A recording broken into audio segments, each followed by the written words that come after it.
Hi అండి, welcome back to our channel. ఈరోజు మన వీడియోలో మామిడి పండ్ల హల్వా ఎలా ప్రిపేర్ చేసుకోవాలో చూపించబోతున్నాను అనమాట. చాలా బాగుంటుంది. ముఖ్యంగా పిల్లలైతే చాలా ఇష్టంగా తింటారు. ఈ విధంగా మామిడి పండ్లతో హల్వా చేసి పిల్లలకి పెట్టారంటే వాళ్ళు ఇష్టంగా తినటమే కాదు, రోజు ఇలానే చేయమని అడుగుతారనమాట. సో మరెందుకు ఆలస్యం, ఈ హల్వాని ఎలా ప్రిపేర్ చేసుకోవాలో చూసేద్దాం. దీనికోసం ముందుగా స్టవ్ ఆన్ చేసుకొని స్టవ్ పైన కడాయిని పెట్టుకొని ఇందులోకి 2 నెయ్యి తీసుకోండి. ఇప్పుడు అరకప్పు వరకు గోధుమ పిండి తీసుకోవాలన్నమాట. గోధుమ పిండి ఈ నేతిలో చక్కగా వేయించుకోవాలి. ఇది మంచి కలర్ వచ్చేంత వరకు వేయించుకోవాలన్నమాట.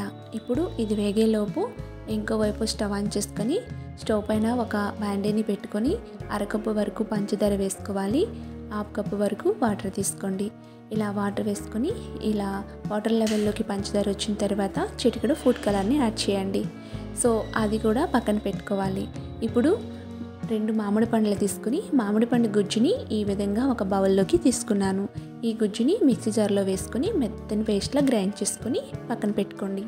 ఇప్పుడు ముందుగా పెట్టుకున్న ఈ గోధుమ పిండి ఉంది కదా, ఇది చక్కగా ఫ్రై చేసిన తర్వాత మనం షుగర్ సిరప్ని రెడీ చేసి పెట్టుకున్నాం కదా, ఈ షుగర్ సిరప్ని ఇప్పుడు ఈ పిండిలోకి యాడ్ చేసేసి స్టవ్ని లో ఫ్లేమ్లో పెట్టుకొని నిదానంగా కలుపుతూ ఉండాలన్నమాట.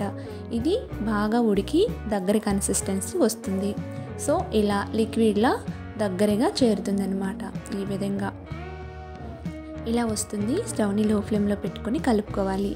ఇప్పుడు మనం మామిడి గుజ్జు తీసుకున్నాం కదా, ఇది పేస్ట్లా తయారు చేసుకున్నాము. ఇప్పుడు ఈ మామిడి గుజ్జుని కూడా ఇందులోకి యాడ్ చేసేసి చక్కగా మిక్స్ చేసేసుకోవాలి. ఈ గోధుమ పిండి ఇంకా ఈ మామిడి గుజ్జు ఈ రెండు కూడా బాగా మిక్స్ అయ్యేటట్టుగా చక్కగా కలుపుకోవాలన్నమాట.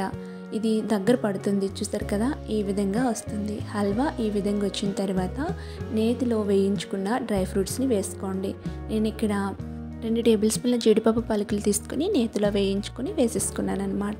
మీకు నచ్చిన డ్రై ఫ్రూట్స్ని మీరు వేసుకుని వేయించుకోవచ్చు. సో ఇప్పుడు ఇది ఇలా దగ్గర పడుతుంది. హల్వా కన్సిస్టెన్సీ ఈ విధంగానే ఉండాలి. ఇప్పుడు ఒక సర్వింగ్ బౌల్లోకి తీసుకుని సర్వ్ చేసుకోవటమే. మీకు నచ్చితే ఇలాచీ పౌడర్ని యాడ్ చేయొచ్చు, కాకపోతే మ్యాంగో ఫ్లేవర్ మిస్ అవ్వచ్చు, అందుకనే నేను ఇలాచీ పౌడర్ని వేసుకోలేదు.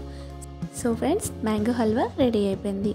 మీరు కూడా తప్పకుండా ట్రై చేసి మీకు ఎలా వచ్చిందో మీ ఫీడ్బ్యాక్ని నాతో షేర్ చేసుకోండి. మరెన్నో ఇంట్రెస్టింగ్ వీడియోస్ కోసం సబ్స్క్రైబ్ చేసుకోండి.